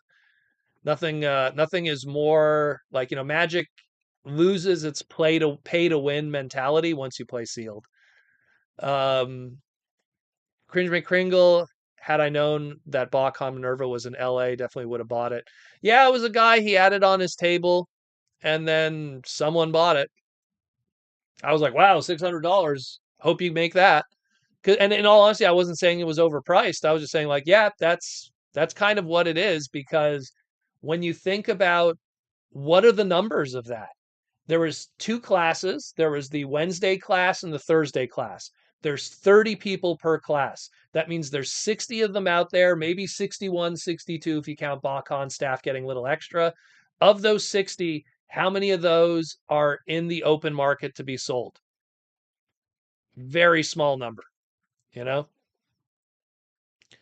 Um, Havoc, that Comic Con exclusive Transformer band they had with the War for Cybertron. Oh, you're talking about the Knights of Unicron. Talking about that. Uh, but if I had money before Robosen, well, I mean, Knights of Unicron set with the hair bands. Critical Robosen Soundwave will probably have a Bluetooth to make it even more expensive. Yeah, and it'll play music. It's true, eh? They'll probably have like an app where you could attach it to your Spotify or your Apple Music or something. It's true. I didn't think of that. Yeah, they'll probably do something like that. But again, it's those are like the ones that are a given, you know? Soundwave will happen easily. So, to me, I'm worried just because I look at when they were Sen Power, which was the company before they became Robosen, they were showing off all these different ideas that they had, and Hot Rod was one of them. And I was like, oh boy, you know? And it was funny because when they were Sen Power and they were selling these transforming bootleg transformer stuff at the time, they were like 140, $160. And now they've like quadrupled or in price because now they're part of a company, and it is what it is. Uh Dark Seven, I have that also. It's Shattered Glass also. Very good. Well, that's why, like, I wish I had my Magic the Gathering cards down here. I only have like the non TCG cards down here. All my Magic stuff is upstairs. And so I have like one binder that's all the Transformer related stuff up to this point. And I know that there's going to be more. So I literally have a binder with tons of extra pages just waiting for one day for that to happen. We're going to get in like a one set will just be like a completely, like this is a Ether Drift, which didn't do well, but I don't care. We're gonna get like every single price point, but Transformers of uh of a set one day. Universes Beyond. It might happen a year from now, it might happen 2 years from now, but I know it'll happen for sure. And I am definitely gonna bug them to get in on that, however way I can. T Formers 2002. It would be cool if they brought back Frank to fill in for Starscream. Frank is a really cool dude. Frank is a really, really cool dude. I don't even know when was the first time I met Frank, but I got to know him really well at San Diego Comic-Con. And I guess he's like a fan of the podcast or something, because I don't ever remember introducing myself to him, but he knew who I was, and he's a really cool dude, and his family's really cool. And he does the job right. Like I always feel that when who was it? Michael Dobson, Rob Dobson, which Dobson brother did Starscream and Armada? Like I always feel that sometimes you have to have like a legacy voice actor. Like when the previous voice actor passes away, someone should take that torch. Kind of like how Jim Henson did the voices for years for his puppets. And when he passed away, his son kind of picked up the role and continued that legacy. So it's kind of the same thing where it's like, knock on wood, and this is actual wood on my table, knock on wood. If we ever lose Peter, hopefully we'll have someone that'll be that next legacy who will continue Peter Cullen's legacy of an Optimus Prime for the next 20, 30 years to continue that. And Frank is a good example for a Starscream because at one point, I think it was, I don't know if it was Rob Dobson or Michael Dobson, he was doing that for Starscream and Cobra Commander. Which was both Chris Latta's roles during G1 and GI Joe, where he was doing. It was Mike Dobson. Okay, so, and I remember even asking him, I was at an anime convention, Anime North in Toronto, and he was a guest there, and I think it was 2009, 2008. And I asked him, I'm like, how did that come about? And he said he did Starscream in Armada. And then at the same time that they were working on Armada, and this, you have to understand, they planned this way in advance. They were working on the G.I. Joe Venom versus Valor series. And he knew that, he was, because you have to understand, especially at that time, there was no other Starscream voiced prior to Armada outside of Chris Latta. You could argue like, oh, what about Beast Wars Second's Japanese version of Starscream or something? But it doesn't count. But there was no Starscream prior to that, unless you count like the Beast Wars version from Doug Parker. And Doug Parker was pretty much just doing Chris Latta when he was doing his Pterosaur. So it was something where, and Doug Parker is a Canadian voice actor. He really does more voice directing, not so much voice acting. So he didn't want to do that. So because Michael Dobson did it, he then was like, oh, maybe I'll do Cobra Commander 2 and continue Chris Latta's legacy. But, obviously Michael Dobson has kind of moved away from that stuff. So I could see Frank doing Starscream for the next 20, 30 years. And then if they ever need a Cobra Commander, they could contact Frank and do that too, because it's pretty much in the same vein, let's be real, you know. Oh yeah, thank you for reminding me, T Formers 2002. We lost Clive Revell. I was so lucky to meet him at TFCon. Gosh, what year was that? That was the year that I had, like, I think it was LA in 2016, 2015, 2017. I don't remember. He was there, but he was G1 Kickback, but to me, he was Alfred from Batman. Like that was the voice that I always associated with Clive. Um, and he was one of those guys, like when you look at, and I can't stress this enough, these guys are old dudes, man. They're old dudes. Peter Cullen's, old guy. Like they're all old dudes. Some of those guys were old dudes when they were recording those voices back in '84. That's why we don't have the voice of Inferno with us anymore. Forget his name. He was like a race car driver and stuff. Like some of those guys were old when they were doing that back then. So, it's been 40 years. So even if you were 40 years old, look, I'm 40. So if I was 40 years old back doing G1, I'd be 80 now easily.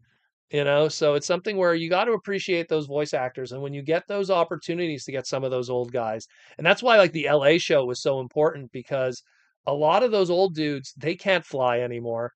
You're not going to take an 85-year-old person, put them on a plane, have them sit in the plane for like 6 hours to go across the country, then go into an Uber, then go into a hotel. I mean, it's not fair to them.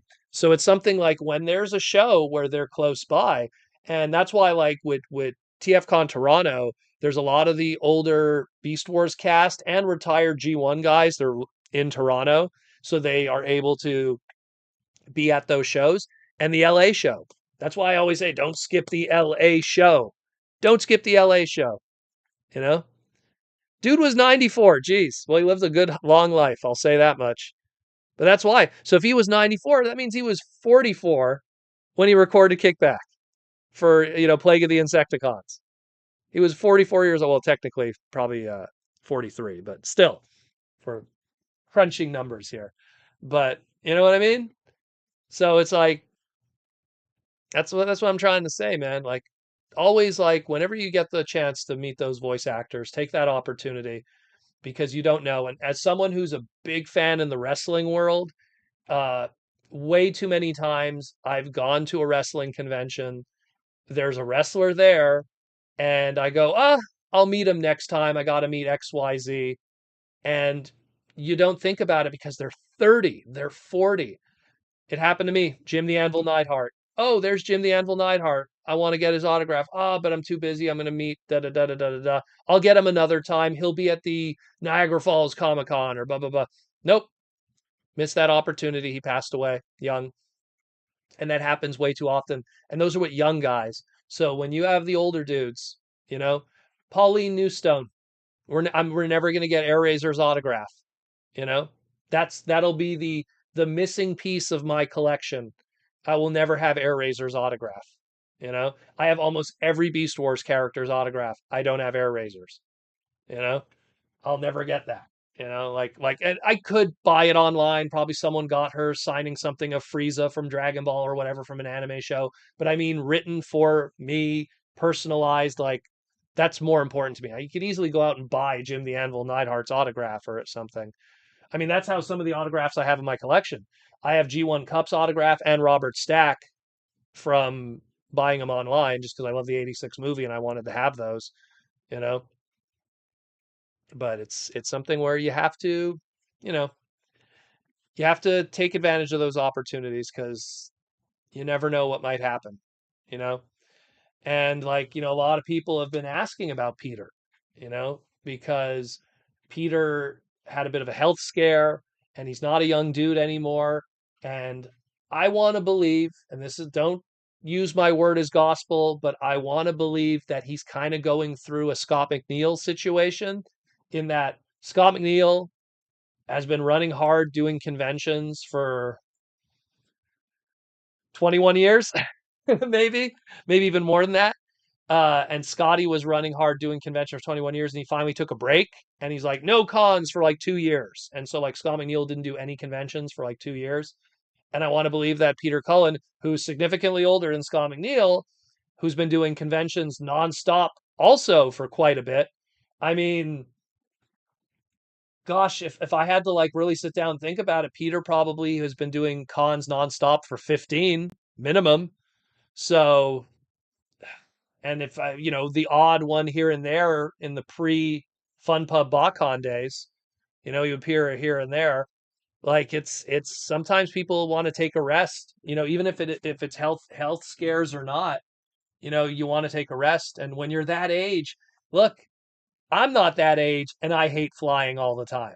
Just sitting in that uncomfortable seat, trying to sleep in a crappy ass plane that even if you're in first class, it's still not comfortable, you know? Dude needs to relax. He needs to relax. He got to make his money. He got to enjoy his life. He got to be, he could retire a legend, you know? And he's loved by everyone. And he's a good human being. You know what I mean? He's not like a fraud, fake individual. Like the good thing with TFCon is when you get to hang out in the VIP lounge with those voice actors and just have lunch with them, which we've done many a times, me, Aaron Archer, and the whole crew. You get to see how they really are. You get to see how Dan Gilbison's just a chill dude, just relaxing, laughing. You get to see David Kay just doing squats and sit-ups because he's a dashing individual who wants to stay healthy all the time. You know, um, you get to see how this, and Peter's just one of those chill guys, and he's from Montreal, so I have a bit of a favoritism, but but he's just one of those chill dudes who's a real stand-up individual. Cringe McCringle, Peter deserves the rest. He's been hitting these conventions like crazy. Yeah, man. Like, I mean, if I sat down and really thought about it, I think he's been doing cons for about, I want to say almost 15 years now. And I mean like nonstop. Like just a tour of it nonstop. Where, like no one's gonna beat Scott McNeil. Scott McNeil's been doing he was probably doing a convention every 2 months for like no joke, probably 21 to 25 years. Easily Scott McNeil. And David Kay is probably in that ballpark too. Because when you do anime stuff, like you just have anime conventions everywhere and you could just do that forever. And Scott McNeil and David Kay have pretty long resumes for that, just for Inuyasha and Gundam Wing and all kinds of stuff. But, at the end of the day, like Peter's definitely minimum probably been doing this for like 15 nonstop every year. And again, when you're that old, man, that's why I always tell people don't wait to travel after you retire. Don't be that guy. Don't be, I'm going to travel after I retire. And then you retire at like 67 and you feel like crap and you're tired and now now you don't want to travel, and then you never end up seeing the world, and then it's your biggest regret. You want to go to Japan in a country where you're going to be walking around a lot when you're still young and have energy and could do that. You're not going to Japan at 65 and walking up those stairs to a temple, or going all over Akihabara or in Mandarake or Super Potato or any of those great stores.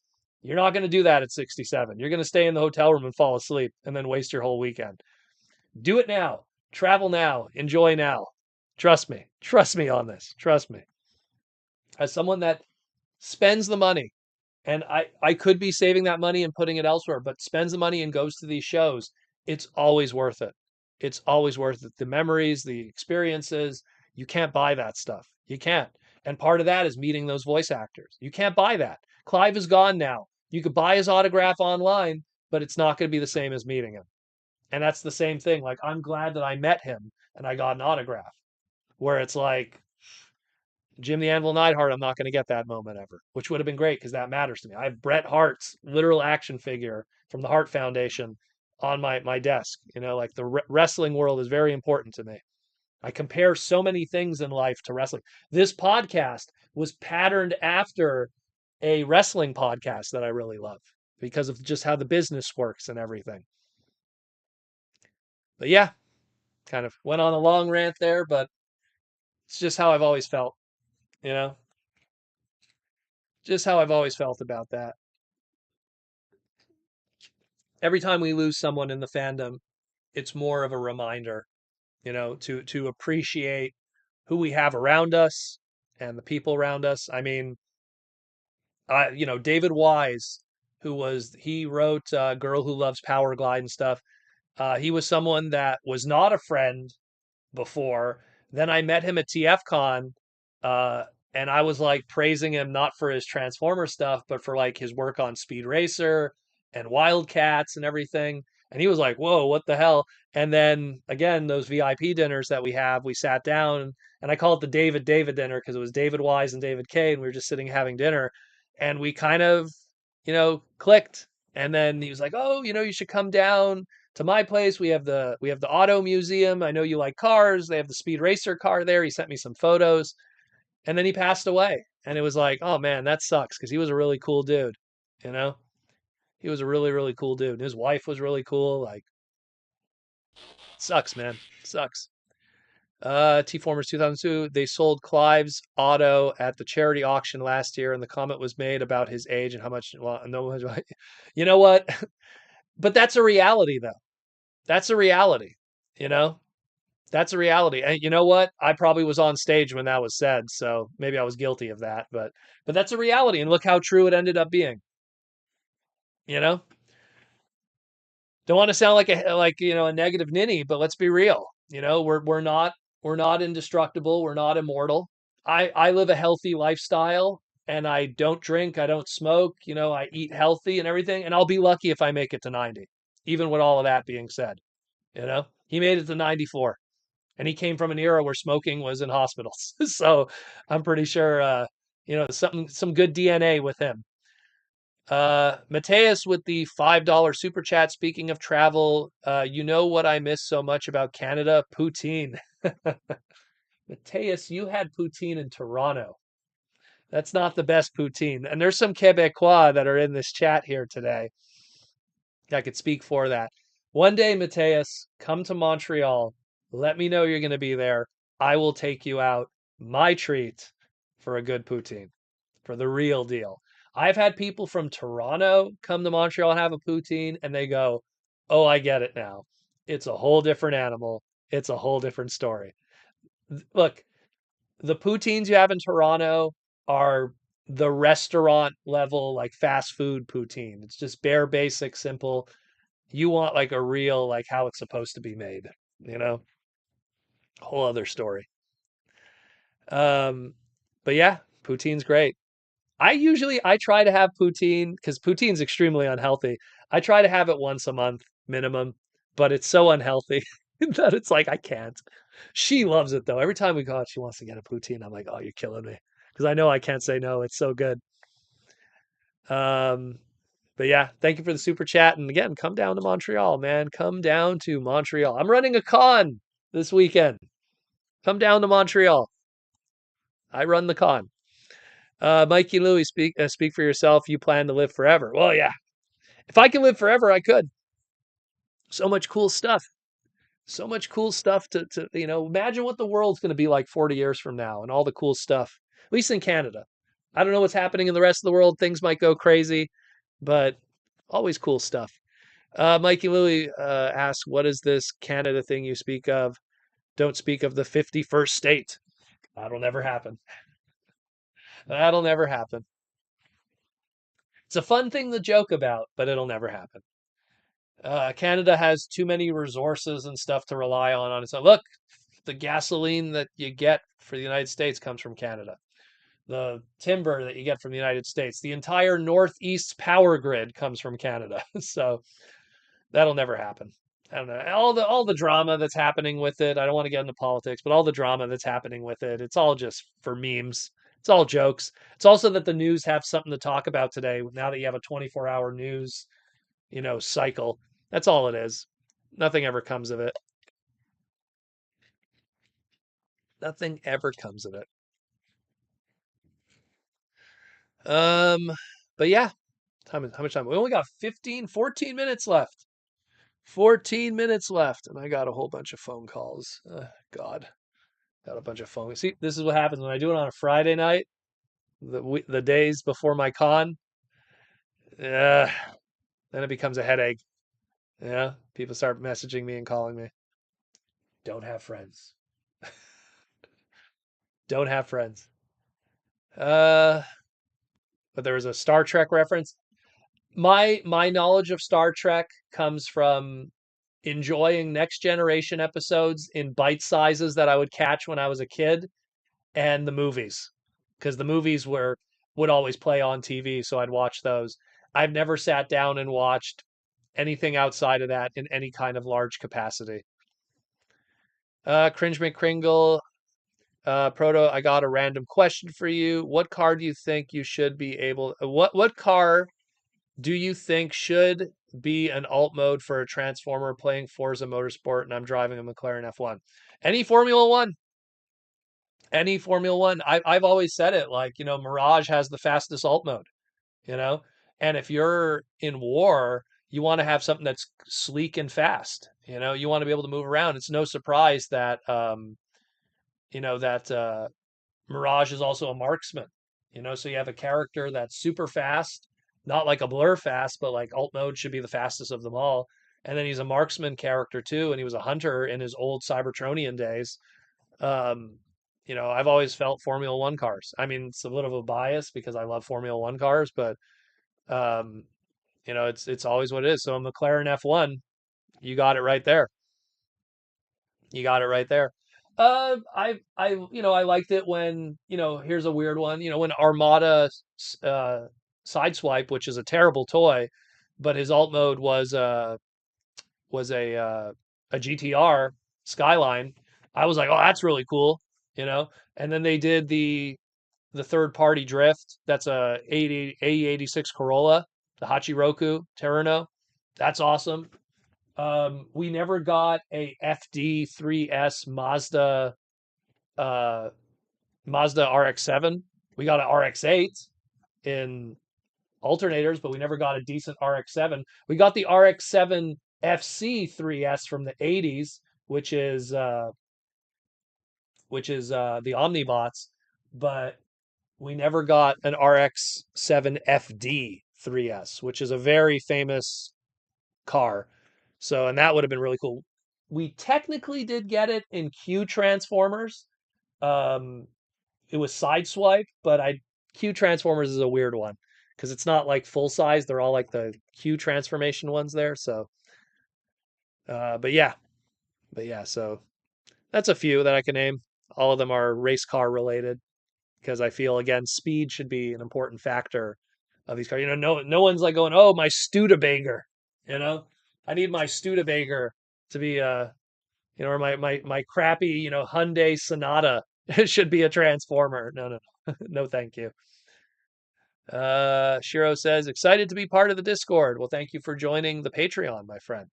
I will take care of you afterwards when we finish in very soon. Actually, when we finish soon, we will take care of you. Got 10 minutes left or so. James says he watched every episode of the series and all the movies of Star Trek. I just don't have the time. I like Star Trek because I know that it's that kind of lore and world building that I know I would enjoy. I just don't have the time, and that's why like all my memories of Star Trek was when I was a kid. I had my computer, and then I had a TV that was always on playing in the background because me and my sister, we only had one computer in our house. We'd have to like do shifts. Like she'd want to be on the computer and I want to be on the computer, and we always had the TV on, and it was always on the Space Network, which is I don't know if you guys, I think you guys have Sci-Fi Channel, but we had the Space Network, which was like Canadian version of the Sci-Fi Channel, and it played Star Trek all the time, but more specifically because it was the 90s, it played Next Generation a lot. And then once in a while they play one of the movies, so like Generations, or what was the one, Nemesis, and then the other one with the Borg.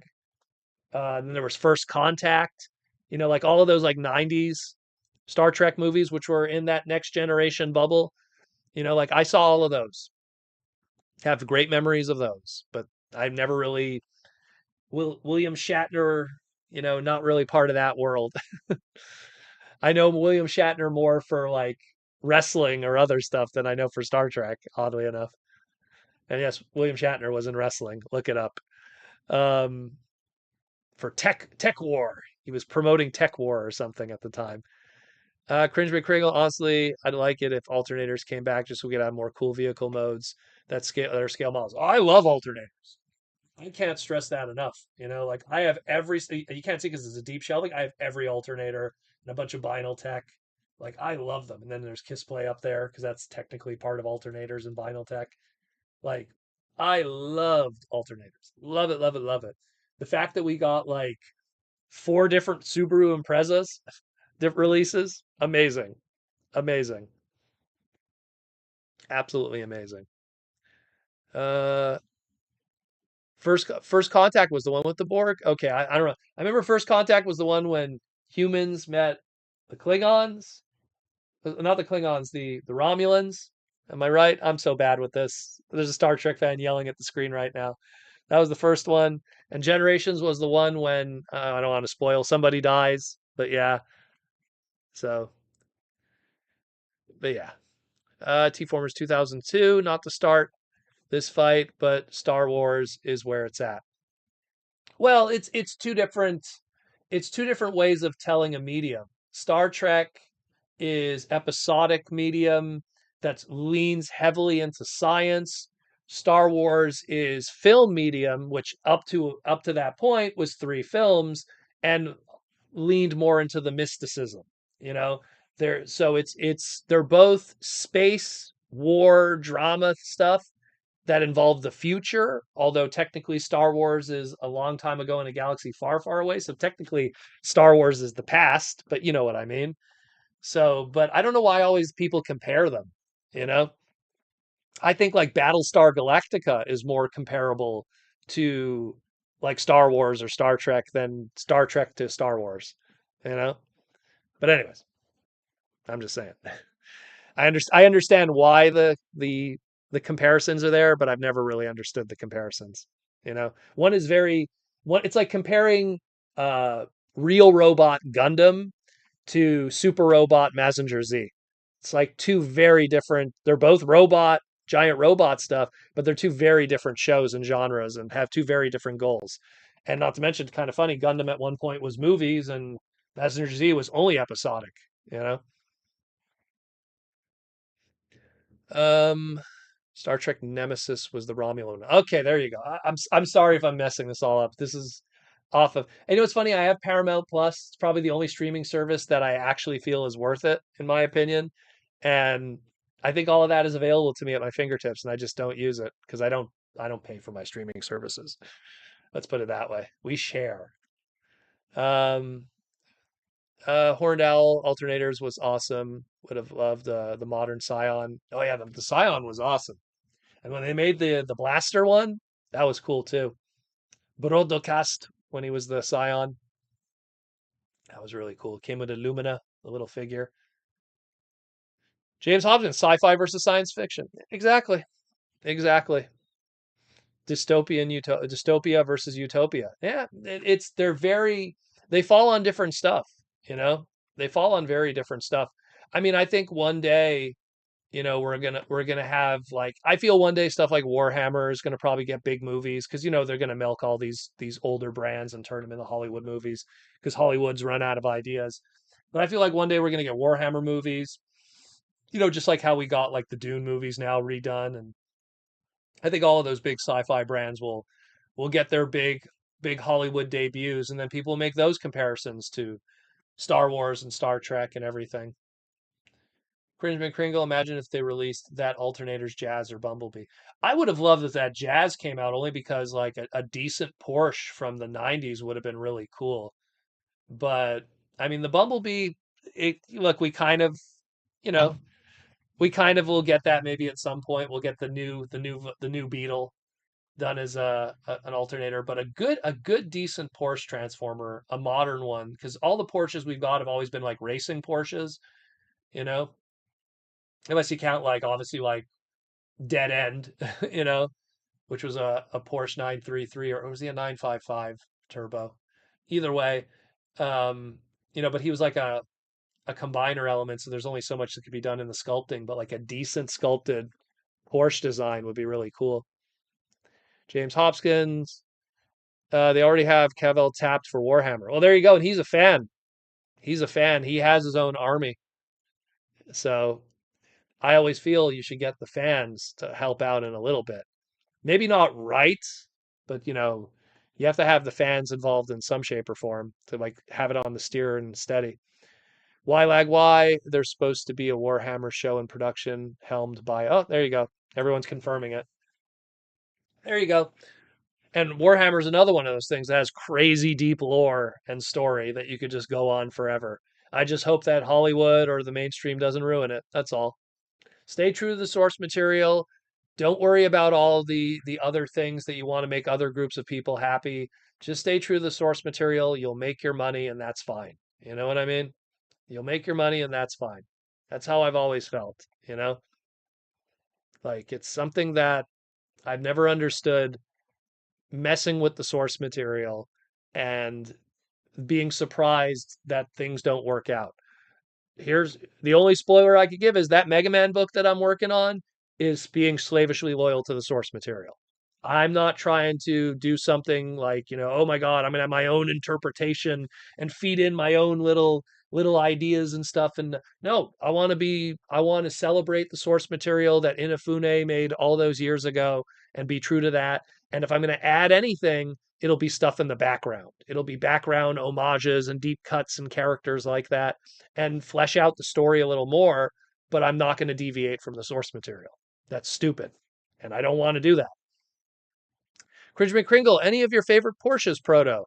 My boss has a Porsche 944 86, which has a very Datsun Z look to it. He has a red one. I kind of like that one, but I only kind of like it because I had to work on it a few times.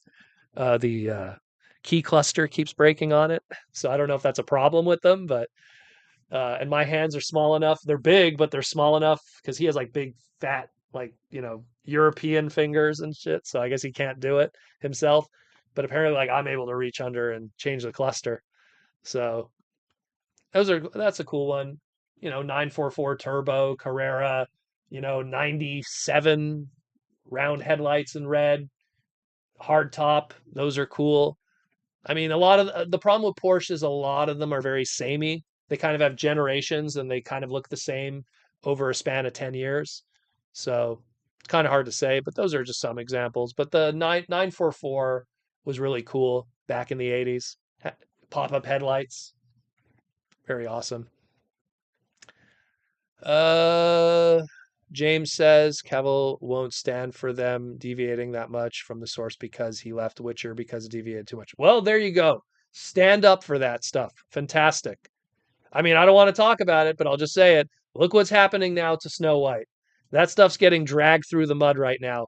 Millions of dollars are going to get lost. billions of dollars are going to get lost. People are going to lose their jobs. Toy companies are going to lose money because of toys that were manufactured. No one succeeds from this. Everyone gets hurt from the top to the bottom. The t-shirt people in India lose money. The people that made the cups that are going to be in the cup aisle in Walmart are going to lose money. If there was Snow White, crossover with like, pizza pops or pop tarts or whatever, they're going to lose money. It doesn't help nobody. It doesn't help no one. So to do that kind of stuff is so, it's so greedy and stupid from the business side that why would you do that? Why would you do that? Mateus with the $2 super chat. Are they going to mention any Mighty Number 9 in your comics? Unfortunately, we can't legally. Mighty Number 9 is owned by Concept. And while I love Inafune-san, I'm pretty sure he wouldn't like it if Capcom was using Mighty Number 9. I could tell you that much. And it's funny because I got everything of Mighty Number 9. I have the action figure. I was part of the Kickstarter. I got all the extras. I have the plushes. I got all of that. But no, that's probably not going to happen from a legal standpoint. And the last question we are going to have today is T-Former's question of what's for dinner. I was going to I bought from the Asian supermarket, I bought these like dumplings and they have multiple flavors where it's cabbage with pork or it's cilantro with beef or it's this. So I have a whole bunch of those. I have organic broccoli that I bought from Costco, which is ridiculously cheap on sale now. So I bought a whole bunch of frozen broccoli from Costco, organic ones. I'm just going to have it with that. You have your meat, you have your greens, a little bit of rice on the side, not too much. Glass of orange juice to give me some vitamin C on that. I'm good to go. I'm probably going to have that tonight for sure. And it's easy to make. You steam it all. You get a steamer, just put water, put that on the oven. You steam the dumplings, you steam the vegetables. It takes like 15 minutes max. And then you don't even need to put it in a plate. You eat it out of the steamer. That's how I have to. And it's great. Absolutely great. And it's healthy and it's great. It gives you your protein, gives you your vitamin C, vitamin A, vitamin D, it gives you your iron, gives you your fiber. What more can I say? Anyways, that's it for today, guys. We're at the 2-hour mark. Thank you for all the super chats. Thank you for all the love and support. Again, I will not be doing a live stream Saturday tomorrow. The Toy Armada at Aaron Archer will be taking my spot. We are just trading just for this weekend. So go check out Aaron tomorrow on the live stream. Go hang out with him.